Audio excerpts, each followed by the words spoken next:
इस लड़की ने अपने पिता को जमीन पर मरा हुआ देखा। उसने सिर झुका लिया जैसे कुछ देखा ही ना हो और पास के एक अनजान घर की घंटी बजा दी। प्लीज दरवाजा खोलो। कातिल उसे देख रहा था, लेकिन अंदर वाला आदमी हिचक रहा था। सारा लगातार गुहार लगाती रही। कातिल को शक होने लगा। सारा टूट चुकी थी। तभी एक रोशनी की किरण उस पर पड़ी। आदमी ने दरवाजा खोल दिया, लेकिन कातिल को उसकी फोटो मिल गई और वो धीरे धीरे पास आने लगा। आदमी ने गन निकाली और दरवाजे पर तान दी। सारा ने रिमोट दबाया।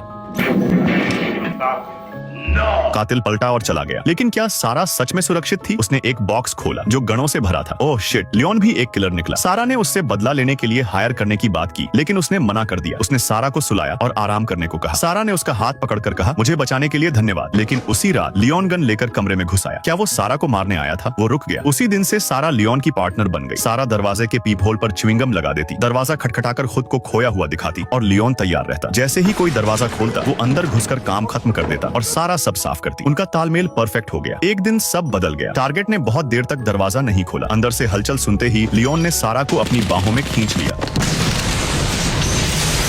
उसने तय कर लिया कि अब वो सारा की जान खतरे में नहीं डालेगा। अब सारा उसके कमरे साफ करती, कपड़े धोती, उसे पढ़ना लिखना सिखाती। लियोन रोज पौधों को पानी देता, लेकिन आज उसने सारा पर भी पानी डाल दिया, जैसे कह रहा हो जल्दी बड़ा हो जाओ। उसी दिन सारा ने उस आदमी को देखा जिसने उसके पूरे परिवार को खत्म किया था। वो चुपचाप उसके पीछे वॉशरूम तक गई, लेकिन अंदर कोई नहीं था। ये एक जाल था। उसे घसीटकर उसके ऑफिस में ले जाया गया। तभी दरवाजा टूटकर खुला। लियोन आ चुका था। वो सारा को बचाने आया था। सारा उसके सीने से लग गई। उन्हें तुरंत वहाँ से निकलना था, लेकिन दुश्मनों ने उनका घर ढूंढ लिया। लियोन ने पूरी ताकत से दीवार में सुराख किया और सारा से कहा, पहले निकल जाओ। बाहर दुश्मन हथियार तैयार कर रहे थे। लियोन ने आखिरी बार सारा को गले लगाया और उसे उस सुराख से बाहर धक्का दे दिया और उसी पल सारा ने लियोन को हमेशा के लिए खो दिया।